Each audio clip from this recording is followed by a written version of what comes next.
Vamos começar com o primeiro ponto que o Gruden apresenta nesse livro Política segundo a Bíblia, que a gente viu um pouquinho ontem. Gruden observa que é inadequado, do ponto de vista bíblico, qualquer defesa de que, por exemplo, o cristianismo deva ser imposto pelo governo. Não só o cristianismo, mas qualquer outra religião. Do ponto de vista bíblico, é inconsistente, incoerente com a Bíblia, a ideia de um governo que imponha uma religião. O texto que ele se baseia para fundamentar isso é o texto de Mateus 22, do 15 ao 22. Então os fariseus saíram e começaram a planejar um meio de enredá-lo em suas próprias palavras. Enviaram-lhe seus discípulos juntamente com os herodianos, que lhe disseram: Mestre, sabemos que és íntegro e que ensinas o caminho de Deus conforme a verdade. Tu não te deixas influenciar por ninguém, porque não te prendes à ilusão dos homens. Dize-nos, pois, qual é a tua opinião? É certo pagar imposto a César ou não?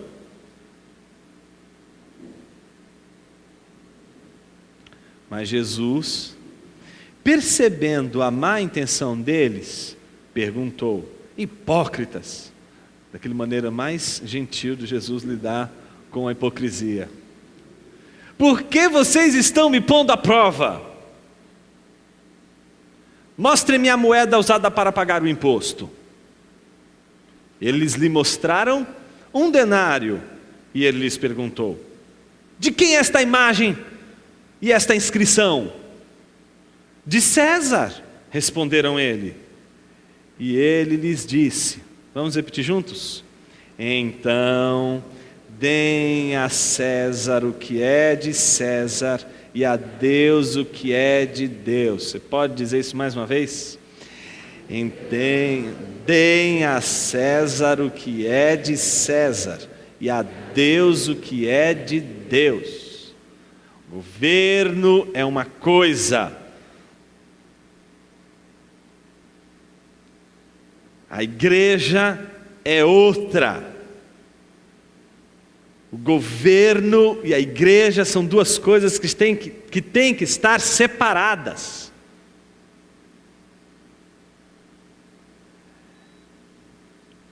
A gente tem que aprender a lógica que Jesus ensinou aqui.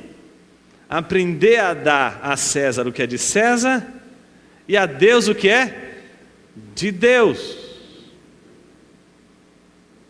Ao ouvirem isso, eles ficaram admirados e, deixando-o, retiraram-se. É interessante porque, mesmo se alguém perguntasse assim, mas Jonas, então o que o Gruden está dizendo é que, mesmo que esse governo seja cristão, e ele obrigue todo mundo a ser cristão e evangélico, isso não é bíblico? Sim, não é bíblico. Essa ideia megalomaníaca, vamos ganhar o Brasil para Jesus e o governo, vamos ter um presidente cristão evangélico, a gente tem que tomar muito cuidado, porque ao mesmo tempo que isso não é errado, não é necessariamente ruim, o oposto também não significa que seja necessariamente errado ou ruim. Porque o que a gente precisa, sobretudo, saber, não é se o governante é evangélico ou não. O que a gente precisa saber, e a Bíblia diz com toda clareza, e amanhã a gente vai ver isso com mais clareza ainda, porque a gente vai analisar esses textos, é de que não há nenhuma autoridade que não seja instituída por Deus. Não importa se seja evangélico ou não. Essa é uma das prerrogativas fundamentais de uma cosmovisão bíblica que tenta entender a política à luz da Bíblia. Tem um trechinho que eu queria ler para vocês. Quem tem um livro aí, está na página 34. Olha o que ele diz, no ponto 7, na quarta linha do ponto 7, do tópico 7, quando ele fala sobre a influência espiritual por trás da visão de impor a religião. Como a tentativa de, por exemplo, fazer uma aliança com o governo, a fim de que o governo seja agora então evangélico e obrigue todos os brasileiros, por exemplo, a serem evangélicos. O quanto isso é antibíblico. Obrigar as pessoas a seguir uma fé não cristã, como hinduísmo na Índia ou islamismo em muitos outros países, resulta com frequência na opressão dos cristãos e na tentativa de expulsar o cristianismo do país. Quantos aqui não conhecem missionários e situações de missionários em países em comunidades radicais, em que o cristianismo é negado porque existe uma religião oficial do país, e o cristianismo, para ser pregado lá, vai ser pregado contra, numa posição contra o governo, anti-governo, e por isso cristãos vão morrer, vão ser perseguidos, porque existe uma imposição religiosa do governo a todos aqueles que fazem parte de determinado país. Quem nunca ouviu uma notícia como essa? Mas presta atenção no que ele vai dizer. Em contrapartida, procurar obrigar as pessoas a tornarem-se cristãs também tem a tendência de expulsar o verdadeiro cristianismo, pois remove da vida das pessoas a oportunidade de escolher voluntariamente seguir a fé cristã. Alguns terão a fé autêntica, mas a maioria não. Como resultado, sociedades inteiras tornam-se cristãs, mas apenas de nome. A igreja é governada então por cristãos que na verdade não o são, pois carecem da fé autêntica. E uma igreja governada principalmente por não cristãos, não demora a se tornar espiritualmente morta e ineficaz. Então, o que a imposição religiosa do cristianismo impede nas pessoas, por exemplo, uma suposição, mas isso acontece com qualquer religião, mas eu estou falando em especial a cristã, é a impossibilidade de uma experiência autêntica, de uma fé autêntica nas verdades cristãs, ou na fé cristã. Então, quando você obriga alguém a aceitar a verdade cristã que a palavra de Deus te deu, você está sequestrando dessa pessoa a possibilidade que ela teria de aceitar, ou de ter uma experiência de uma inclinação autêntica para o Evangelho, para uma inclinação para o Evangelho que vai ser pela via do medo, da coerção. É como se a gente estivesse com uma arma apontada na cabeça de todas as pessoas, dizendo: ou você aceita as verdades cristãs, ou então você vai morrer. E aí, quando elas dizem sim, nós somos cristãos, a gente dá glória a Deus e aleluia, porque elas disseram que são cristãs, mas elas disseram com um revólver na cabeça. Isso não é pregar o Evangelho. Pregar o Evangelho não é forçar as pessoas a se tornarem evangélicas ou cristãs. Pregar o Evangelho é libertar pessoas e não escravizá-las. Pregar o Evangelho não é usar o medo, o inferno ou qualquer outro artifício para obrigar as pessoas a se tornarem aquilo que elas não querem ser. Por isso, a obra do Evangelho tem que ser sempre o fruto de uma transformação do coração, que começa com a ação do Espírito na vida do indivíduo. E enquanto o Espírito não agir na vida do indivíduo, não haverá conversão genuína. A conversão dos povos e nações tem que ser, sobretudo, uma obra do Espírito Santo e não uma obra da igreja. A igreja é apenas um instrumento para anunciar aquilo que de fato merece ser visto e contemplado, que é Jesus. É o tal do ministério do holofote, lembram? No curso de inteligência humilhada a gente falou sobre ele, lembram? Que o J.I. Packer, naquele livro, por sinal, um livro que você não poderia passar dessa vida para outra sem ler, chama-se Na Dinâmica do Espírito, publicado por J.I. Packer. Ele diz assim: existe um ministério que é o ministério que a igreja precisaria se dedicar 24 horas por dia. Ele vai chamar de ministério do holofote. O que é o holofote? Não é aquilo que você deve procurar, mas é aquilo que você deve ser.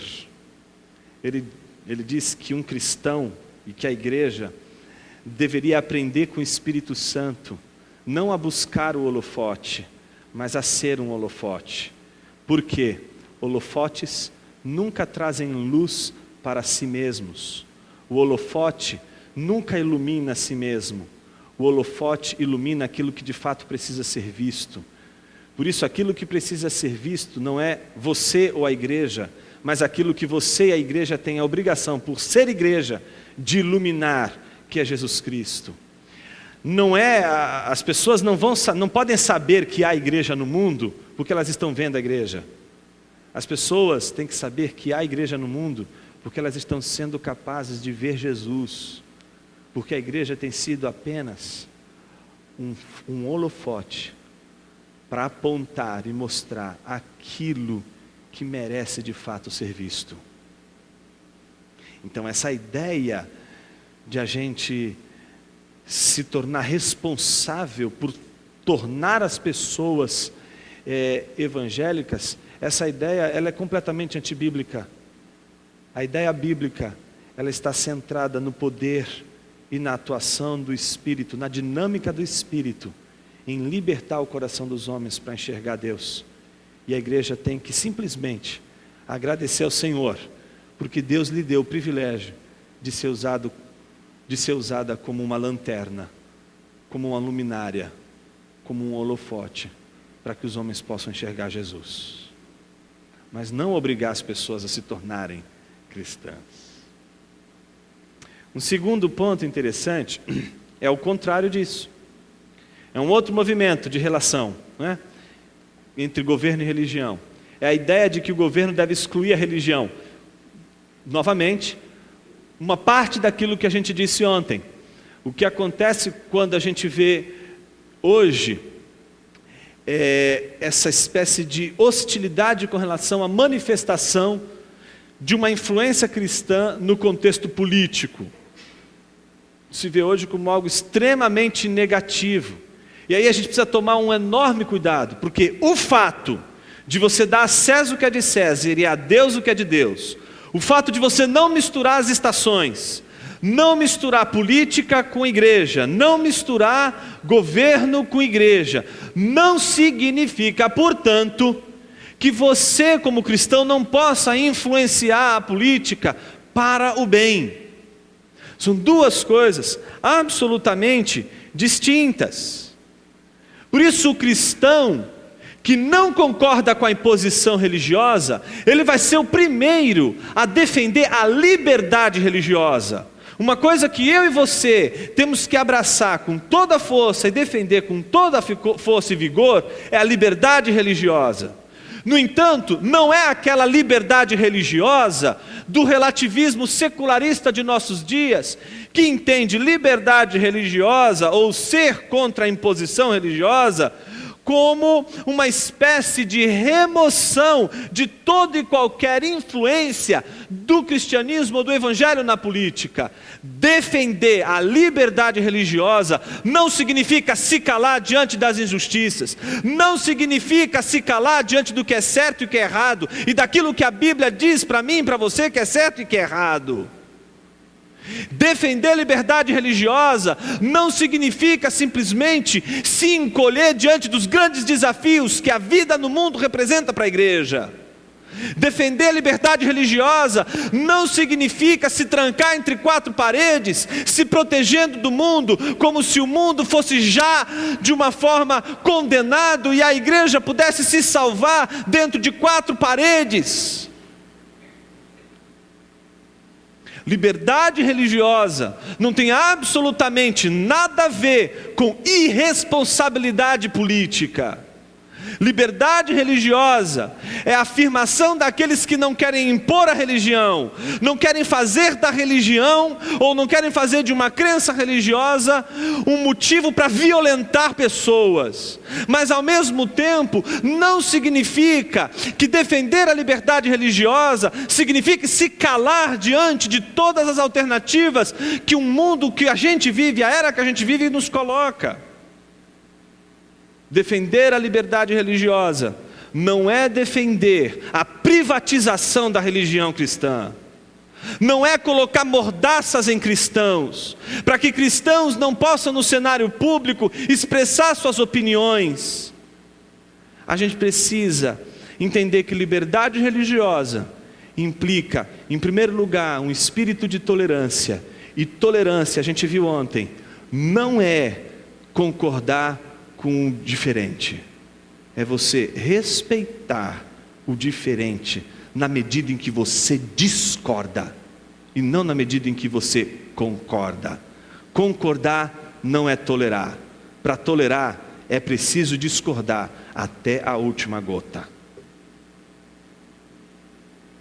É como, por ironia do destino, Voltaire dizia: posso discordar plenamente de tudo o que você está dizendo, mas se preciso for, darei a minha própria vida para que você tenha o direito de dizê-lo. Isso é tolerância.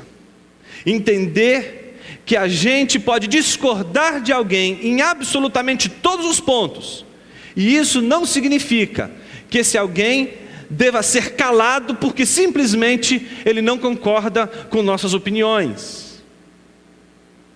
Mais uma vez, vamos defender a separação entre igreja e Estado? Vamos continuar defendendo dar a César o que é de César e a Deus o que é de Deus? Vamos defender a liberdade religiosa e ser contra todo e qualquer movimento político de imposição religiosa? Vamos. Mas isso não significa ser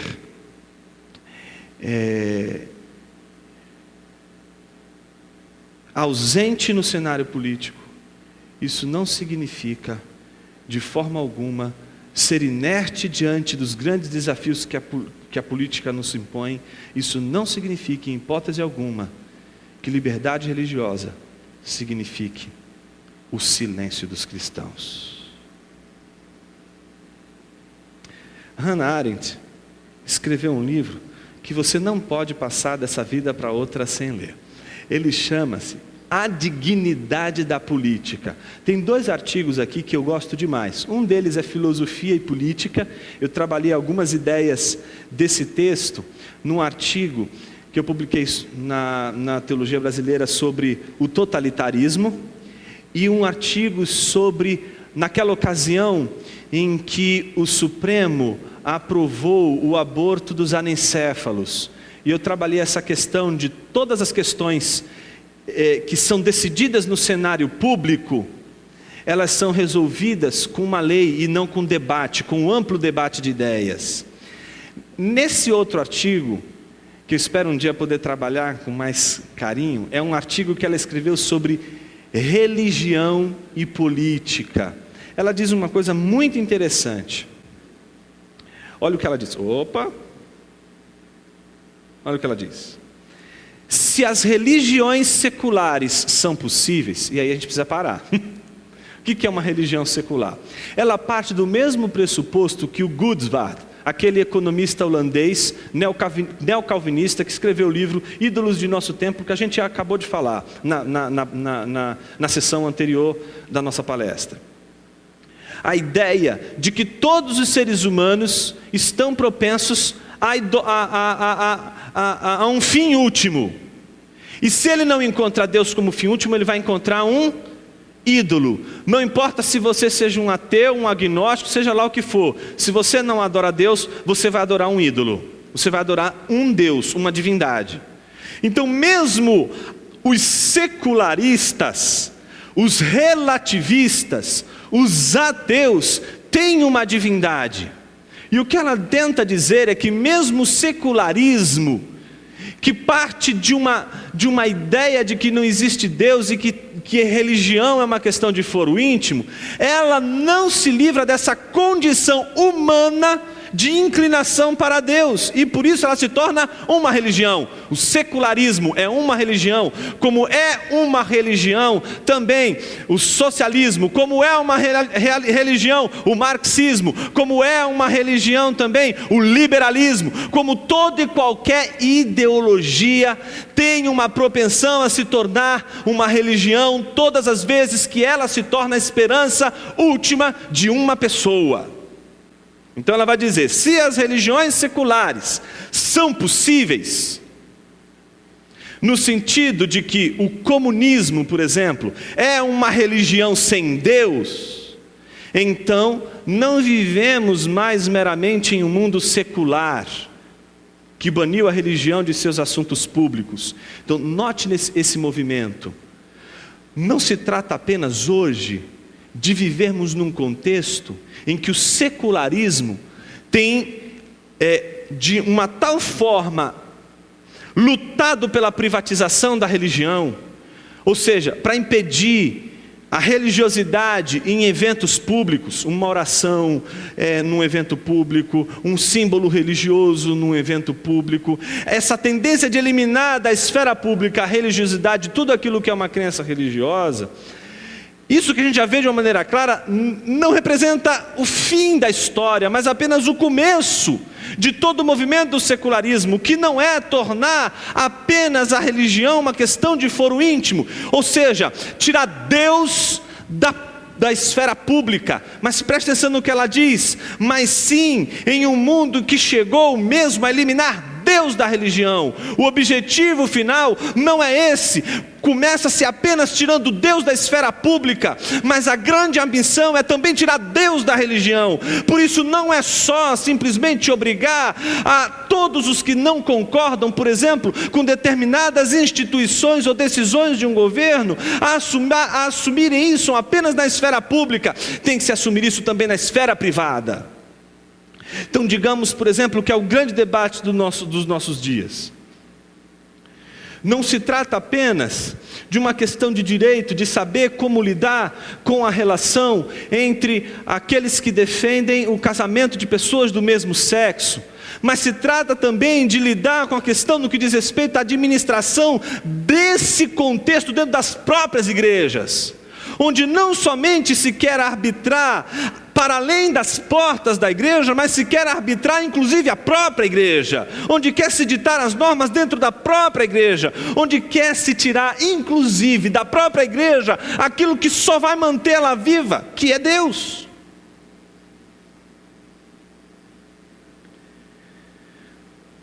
É muito interessante, por exemplo, em outros movimentos, né? Por exemplo, essa questão toda que os nossos seminários enfrentaram com relação à validação dos cursos de teologia pelo MEC. Tem seus lados positivos, seu lado positivo, tem seu lado negativo. Eu vou apontar o lado negativo. O lado positivo é notório, que todo mundo percebe, é fácil de perceber o lado positivo. Tanto é que é o lado positivo que torna tão atrativo o vínculo e a vinculação dos cursos de teologia ao MEC. E eu não sou absolutamente, inteiramente contra a ideia de um seminário ou de uma instituição ter uma chancela do governo. O problema é a forma como vem essa chancela. No momento em que uma chancela do governo, como por exemplo um MEC, uma instituição governamental, chega para você e diz assim: olha, nós vamos reconhecer o curso de teologia, mas desde que as aulas não falem sobre Deus, mas falem sobre o transcendente. Opa, peraí. Mas como assim? O nome de Deus é Deus. Não, mas transcendente é uma linguagem mais científica daquilo que nós acreditamos ser Deus, que não é algo que existe, mas é aquilo que você pensa que existe. Não, tá bom, então a gente vai aceitar isso. E aí a gente não vai ter aula mais de teologia, mas de transcendentalogia. Coisa estranha. É muito estranho isso. O engraçado é que você estuda em Oxford e você não precisa ter currículo Lattes, sabia? Estudei na Alemanha e nenhum alemão tem esse bendito ou maldito currículo Lattes. Essa coisa de você ter que ter um currículo lá, que vai preencher um monte de coisas, que vai ser um objeto de controle do MEC, o MEC controlando os intelectuais do Brasil. Só existe aqui, gente. Parar por aqui, vamos continuar. Eu tenho que me conter. Um outro ponto importante, que é outro lado também da relação entre igreja e governo, que é um discurso que talvez você conheça muito, que é a demonização dos governos, ou a demonização da política. Então, o negócio é a gente lutar contra o governo. Se há governo, sou contra. Então é a ideia de que os governos, a política é o ambiente de Satanás, e o crente que se envolve com política é usado pelo diabo.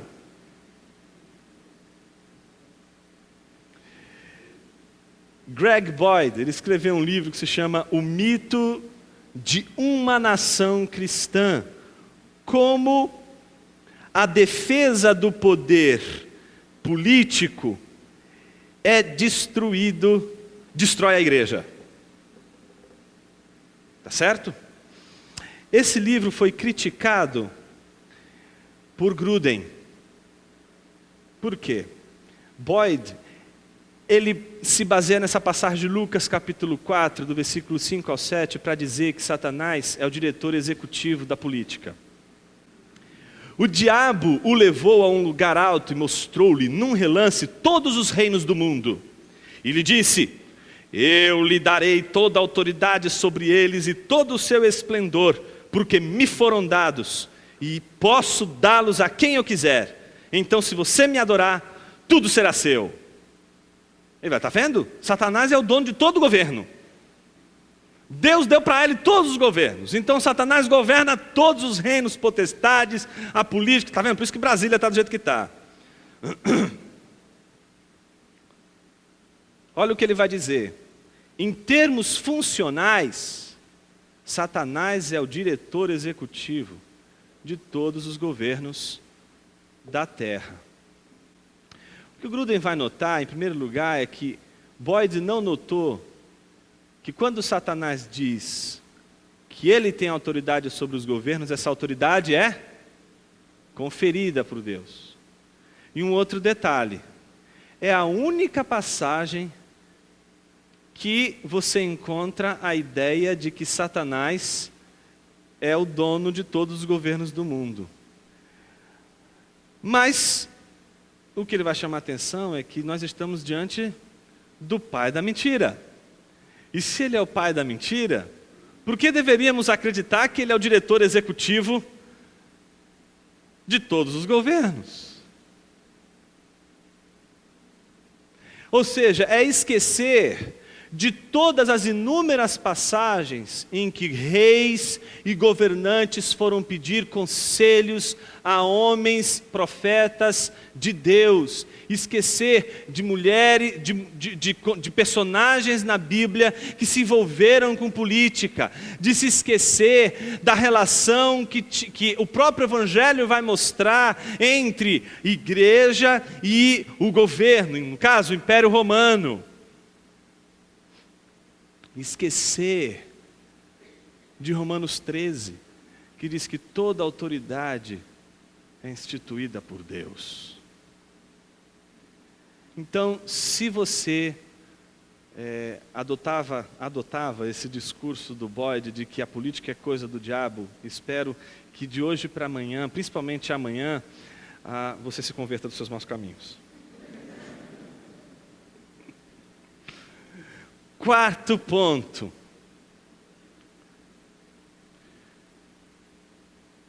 Talvez você tenha escutado isso. Olha, missão da igreja não é política. Vamos separar as coisas. A gente já aprendeu. Dai a César o que é de César, a Deus o que é de Deus. Então, a tarefa da igreja é pregar. Nosso negócio é pregação. A igreja não tem que se enfiar na esfera pública, ela não tem que se preocupar com o mundo, ela não tem que se preocupar com a realidade à sua volta. O Gruden, ele parte de uma crítica a um livro do John MacArthur, um livro em que ele diz: por que o governo não pode salvar você? Uma alternativa para o ativismo político. O que o MacArthur defende nesse livro? Veja, segundo Gruden. As citações que o Gruden faz dessa obra. Deus não chama a igreja para influenciar a cultura ao promover legislações e decisões judiciais que favoreçam um ponto de vista bíblico. Ou seja, não é uma obrigação da igreja lutar por uma legislação que de alguma forma represente um perfil bíblico. Essa não é a missão da igreja. A igreja não tem que se preocupar com isso. O uso de métodos temporais para promover mudanças legislativas e jurídicas não é nosso chamado e não tem valor eterno. Quando a igreja assume uma postura que enfatiza o ativismo político e a moralização social, ela desvia energia e recursos da evangelização. É a ideia de que, em vez de a igreja ficar preocupada em se envolver com política, ela tem que se preocupar em pregar o evangelho, porque a evangelização vai transformar o homem, e transformando o homem, a gente não vai precisar de governo. Ou seja, a gente pregaria o evangelho, suponhamos que todo mundo se convertesse. O Brasil inteiro se convertesse. Bora rasgar o civil, o código penal, a gente não vai precisar de mais nada disso. Porque todo mundo vai virar honesto, todo mundo vai virar pessoas, muito gente fina, muito gente boa, ninguém vai pisar na bola com ninguém, porque agora todo mundo virou anjinho. Gente, é uma visão muito otimista do homem.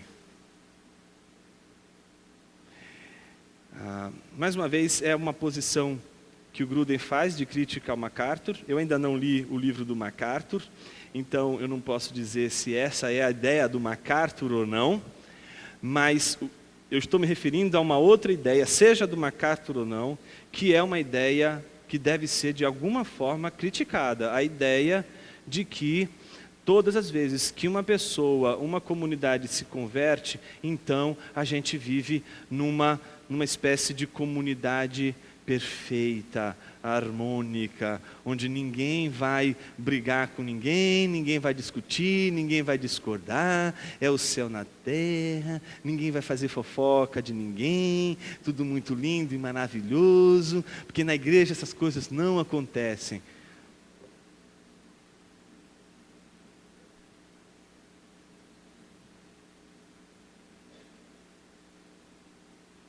Quem aqui nunca ouviu algum evangélico, alguma pessoa dizer assim: olha, eu prefiro fazer negócio com ímpio?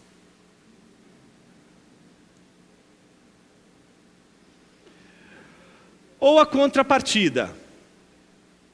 fazer política sem pregação. Seria o contrário, outra posição que também deve ser descartada. A ideia é do seguinte, olha,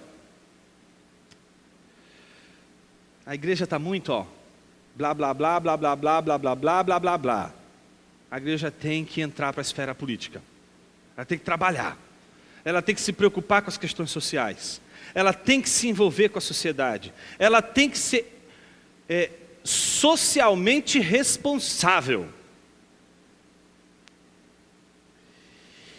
Tem um livro publicado pela Visão Mundial e pela ABU, chama-se, são vários artigos, e esse artigo em especial chama-se Evangelização e Responsabilidade Social.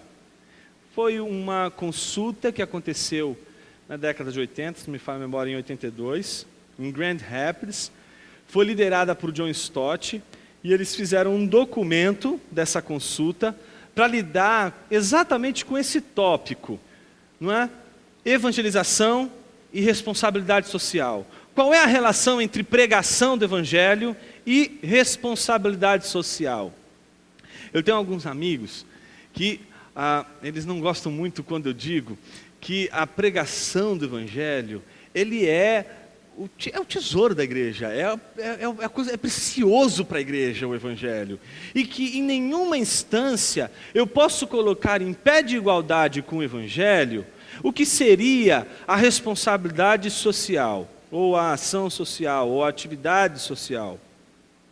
Mas essa maneira de pensar que prioriza o Evangelho, que chama atenção para a primazia do Evangelho, ela tem a sua origem exatamente na concepção que Stott e todos os demais dessa consulta que foi feita em Grand Rapids chegaram após a reflexão sobre a relação entre evangelização e responsabilidade social. Veja o que essa comitiva do Stott diz sobre isso.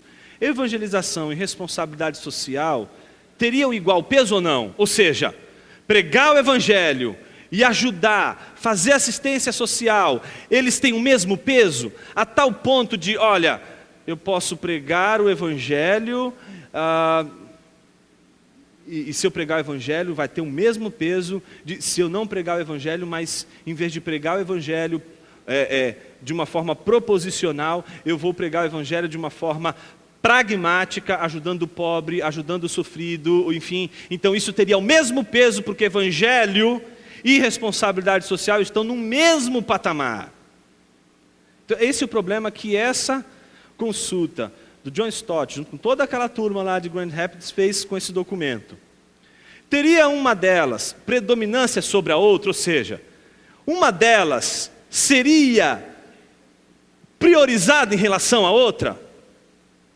Diz o Pacto de Lausanne que na missão de serviço sacrificial da igreja, a evangelização é primordial. Então, não é invenção minha, está aí, na história de todo o evangelicalismo e daquilo que tem de melhor no evangelicalismo, que foi esse contexto todo de efervescência que vem de Lausanne depois de 1974. Embora essa afirmação incomode bastante alguns de nós, pelo receio de estarmos quebrando essa parceria, ainda assim nós a aprovamos. Ou seja, essa comitiva insistiu na ideia de que a evangelização é primordial, ou seja, ela tem um peso maior. E temos duas explicações para ela. Olha a explicação que o Stott vai dar. Em primeiro lugar, a evangelização tem certa prioridade. Não estamos falando em prioridade temporal, mas em prioridade lógica, pois há situações em que o ministério social precisa vir primeiro. Exemplo, você acabou de encontrar alguém que foi atropelado por um ônibus, o cara perdeu a consciência.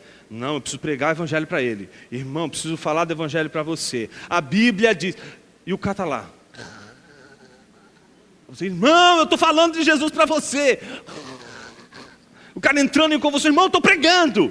Não, não é isso que o John Stott está falando. A prioridade do evangelho é claro que não é isso. É claro que do ponto de vista temporal, o que você tem que fazer naquela hora é socorrer o cara. E aí, nesse sentido, do ponto de vista temporal, a ação social veio antes. Mas do ponto de vista lógico, o que Lausanne vai defender é a primazia da evangelização, portanto, da pregação do Evangelho. Olha como ele vai argumentar isso. O próprio fato da responsabilidade social cristã pressupõe a ideia de cristãos socialmente responsáveis.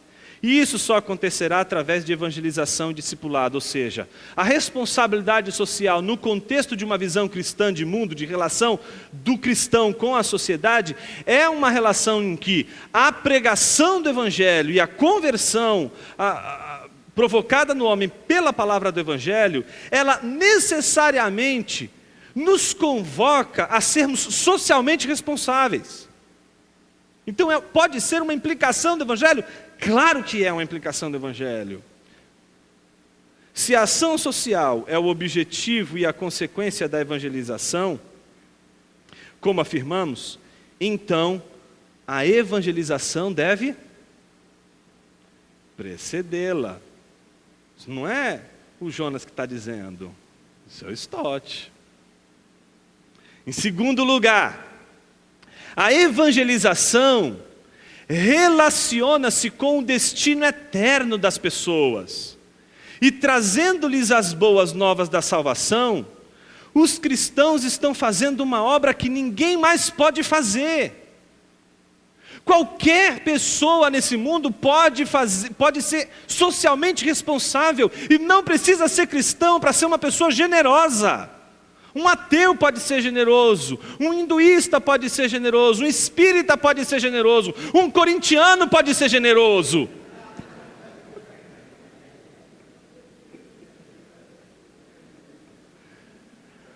Mas pregar a salvação, tal como Jesus pregou, na dimensão integral, holística de todo o reino de Deus e o seu alcance, só a igreja pode fazer.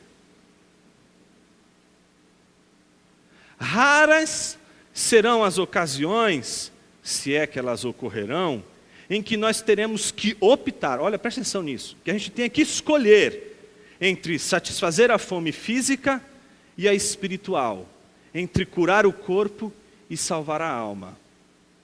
Pois um amor autêntico pelo próximo nos levará a servi-lo como um ser integral. Então, é a história do samaritano. A gente vai ter, é claro que todo cristão que vai pregar o Evangelho, ele não vai se preocupar apenas em anunciar o Evangelho e não dar um prato de comida para alguém.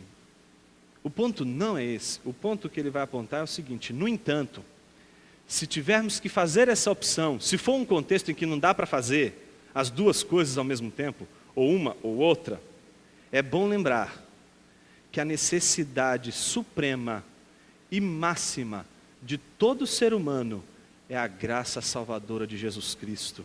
Portanto, eu vou ler com todas as letras, pausadamente. Portanto, a salvação... Como? Eu não entendi, pode falar mais alto? A salvação espiritual e o quê? Eterna de uma pessoa é de maior importância. O que está dizendo? É de maior importância do que o seu bem-estar temporal e material. 2 Coríntios 4, 16 ao 18. O fato de você entender que o Evangelho é a coisa mais importante, o tesouro da igreja, não significa que você, portanto, deva se privar do desafio, da responsabilidade social. Mas jamais será justificável qualquer tentativa de desafiar os cristãos da igreja para serem socialmente responsáveis, colocando a responsabilidade social com o mesmo peso da pregação do Evangelho.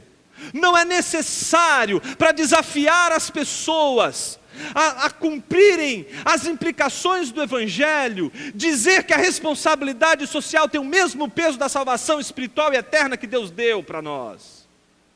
O que a gente precisa é entender e ter vergonha em nosso rosto, todas as vezes que a gente crê nesse Evangelho, prega esse Evangelho, e ao mesmo tempo não vê esse Evangelho nos tirando de todo esse movimento narcisista e introspectivo, e nos fazendo viver uma experiência de extroversão.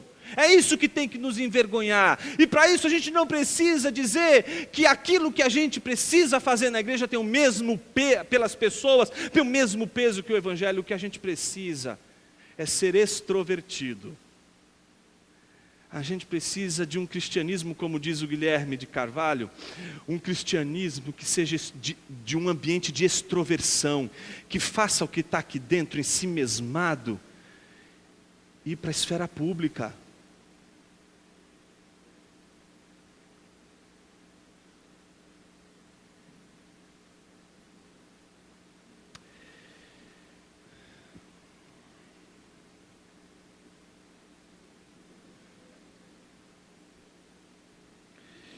Na década de 80, o reverendo Philippe Lefebvre, ele também fez uma consulta, e essa consulta era sobre a evangelização mundial. Foi realizada em Pattaya, na Tailândia, no mês de junho de 1980. E eles fizeram essa consulta, que tinha como tema o Evangelho e o marxista. E o mote desse trabalho era mostrar uma perspectiva sobre como evangelizar os marxistas.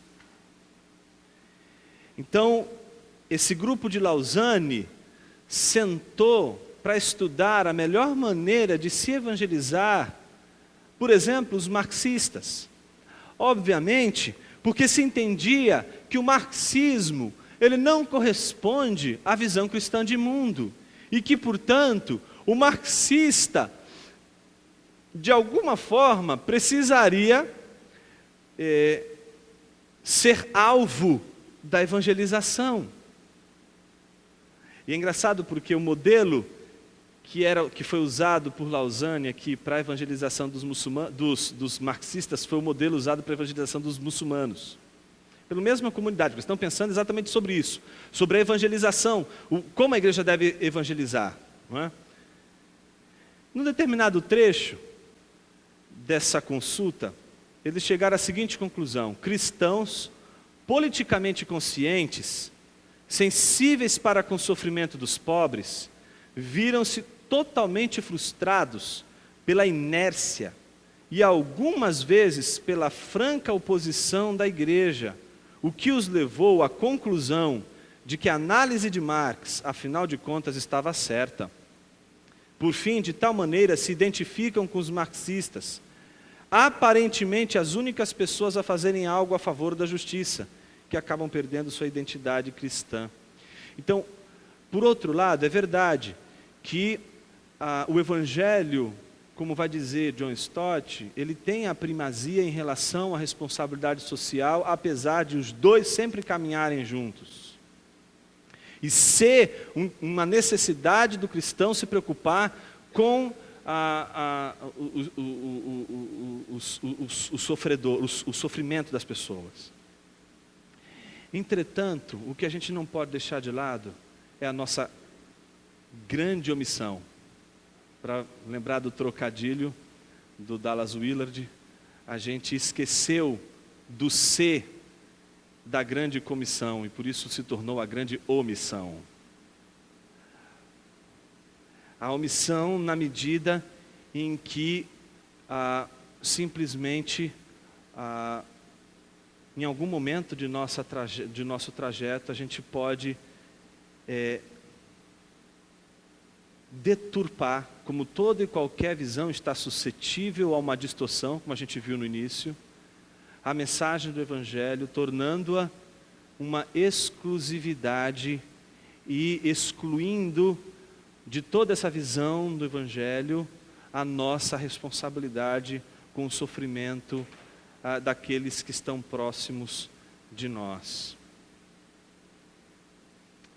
E nesse sentido, no nosso contexto latino-americano, parece que a ideologia marxista se tornou a ideologia, por natureza, dedicada a amar e cuidar dos pobres, dos necessitados. Por isso, o conceito está tão chapado de justiça social, de responsabilidade social, com a maneira esquerdista ou marxista de lidar com os problemas sociais, que somente as pessoas boazinhas, que gostam de pobre, que amam os sofridos e os necessitados, são marxistas.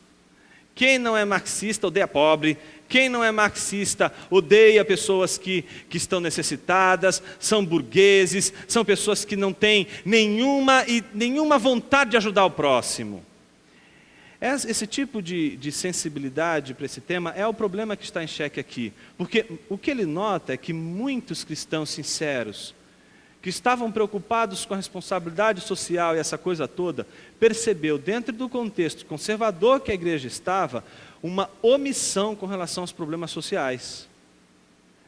Então, nesse sentido, o que a gente viu nesse contexto foi uma migração dos cristãos que, em vez de evangelizar os marxistas, foram evangelizados pelos marxistas e deixaram o evangelho e se tornaram ateus. Porque acreditavam que um ateu marxista fazia melhor o bem para o seu próximo do que um cristão. E ele só chegou a essa conclusão porque ele percebeu que a pregação era ineficiente, porque a pregação não lida com os problemas reais das pessoas concretas. Por isso, para esses cristãos que abandonaram o evangelho, fazer política era algo que implicava a ausência da pregação. Mas nesse mesmo folheto aqui, eles colocam no final o testemunho da conversão de um líder estudantil comunista numa universidade latino-americana. Olha como ele conclui o testemunho dele. Após 6 meses de crise intelectual, dobrei meus joelhos diante de Deus. Isto foi em 1971. Desde então, meu avô e outros jovens líderes comunistas também se tornaram cristãos. A reação imediata de meu irmão diante da minha conversão foi: isso é ridículo! Contudo, 3 anos mais tarde, ele também se converteu e agora é pastor.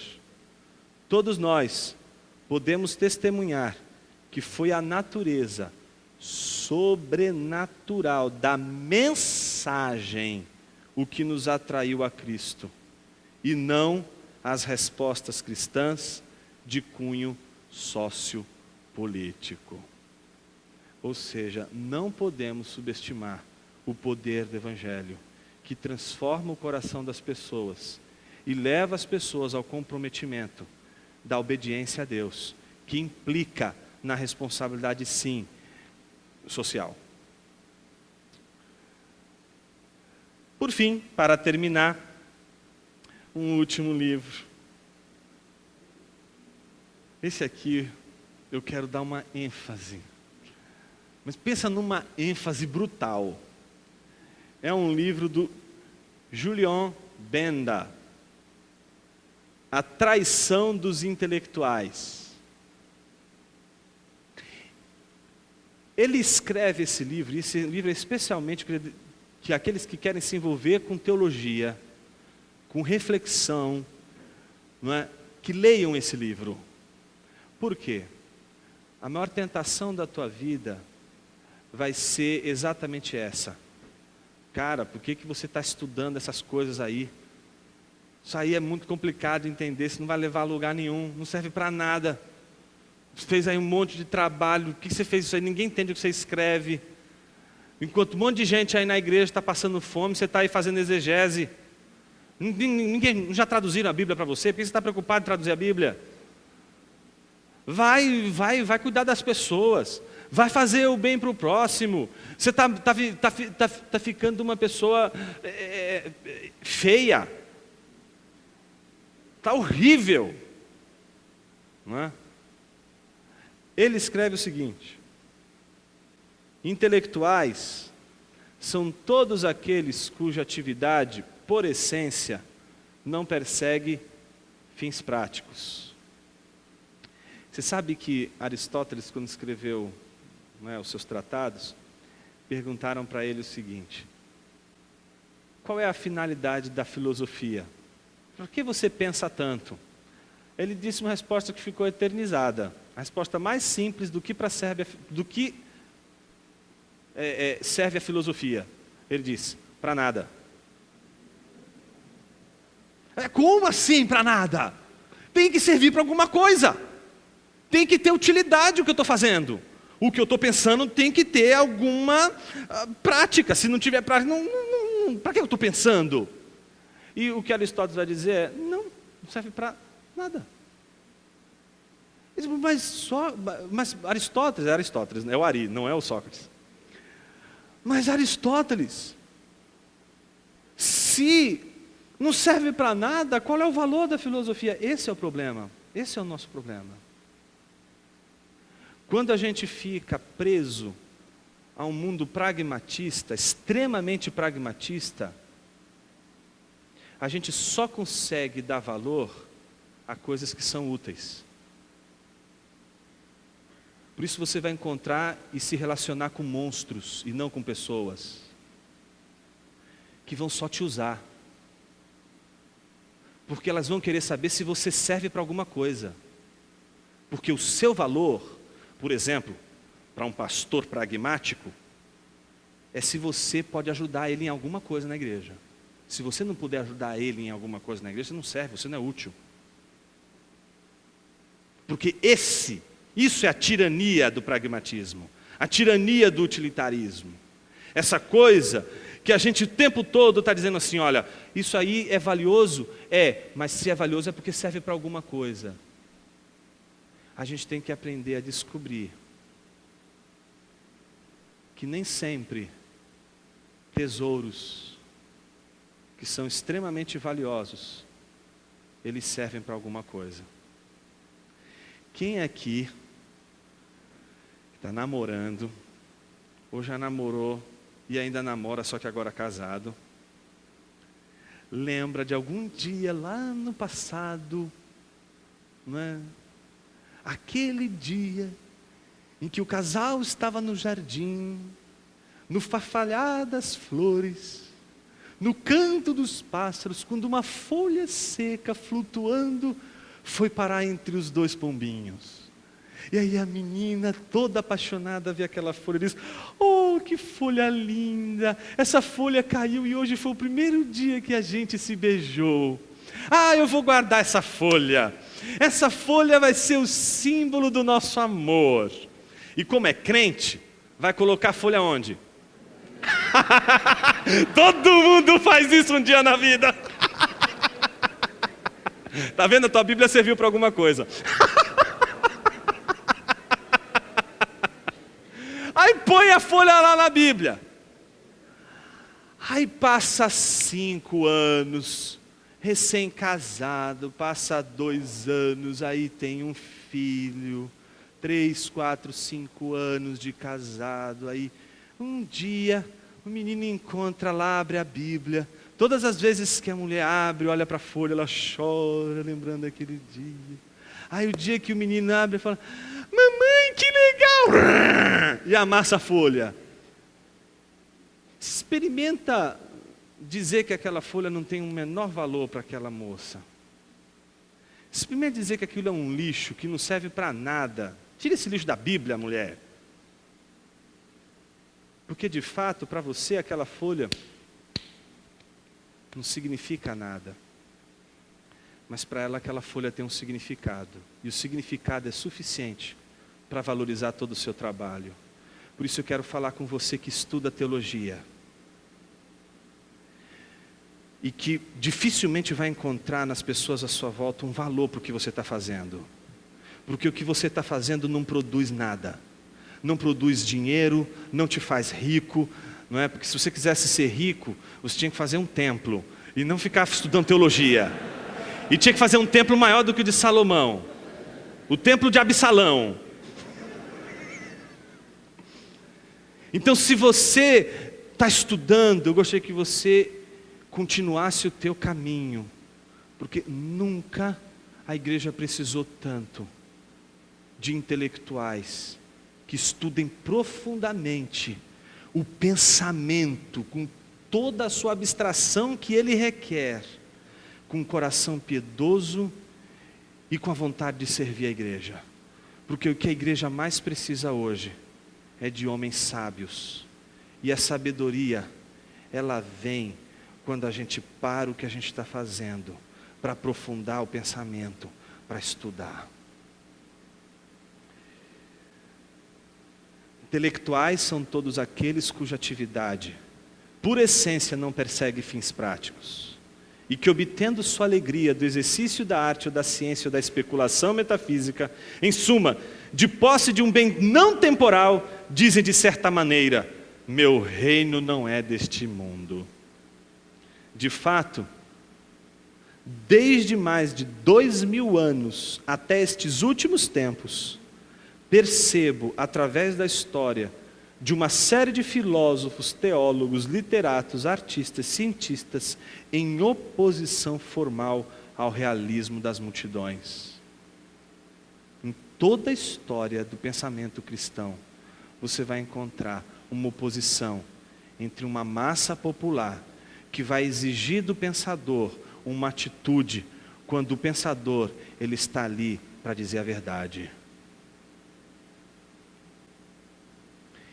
Então, é uma linha muito tênue entre essa convocação que principalmente nós latino-americanos sofremos por conta, inclusive, das teologias cristãs controladas, por exemplo, por uma ideologia de corte mais próximo do marxismo, que exige, portanto, que o teólogo seja um teólogo engajado na esfera da comunidade e que ele experimente o dia a dia da comunidade.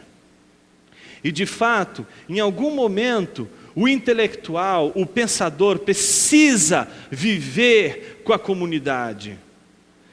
Mas isso é muito diferente de se voltar, o intelectual se voltar para uma pragmática que vai tornar e viabilizar todo o seu pensamento. Na história da filosofia, Platão descreve Sócrates como uma espécie de pensador intelectual que procurou a sabedoria em todos os lugares e descobriu a maior de todas elas. Aquela frase que se torna desculpa de aluno que não estuda do dia da prova. Professor, como dizia Sócrates, só sei que nada sei. Vai tomar um 0, porque Sócrates só disse isso, só sei que nada sei, depois que ele estudou pra caramba. Então não é porque você não estuda que você diz só sei que nada sei, você tem que estudar muito para dizer só sei que nada sei. E quando ele disse isso, o que ele manifestou foi o seguinte: agora que eu detenho a maior de todas as sabedorias, que é a consciência da minha ignorância, a minha missão vai ser me voltar para a comunidade, para mostrar para a minha comunidade exatamente isso, torná-la consciente de sua ignorância. Então o intelectual, que é Sócrates, vai começar a questionar artesão, escravo, pessoas do dia a dia, pessoas que acham que entendem de tudo sobre a vida, e ele vai mostrar: olha, eu acho que você não conhece a verdade como você acha que você conhece. Final da história, um cara que provoca, como Sócrates, as pessoas a conhecerem a verdade que elas não querem enxergar, só pode ter um fim: ser criticado e rejeitado pela comunidade. Mas o cristianismo não precisa se inspirar no Sócrates, porque o cristianismo teve o maior de todos os intelectuais, Jesus Cristo.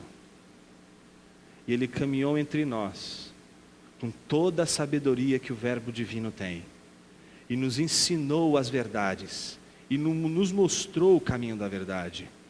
E um dia, quando uma mulher se aproximou dele, e essa mulher, ela estava tão emocionada, que derramou um perfume caríssimo sobre sua cabeça, um dos seus discípulos disse assim: cara, perfume mó caro, já viu quantas minha casa, minha vida dava para construir com esse negócio? Pô, meu, assim não dá.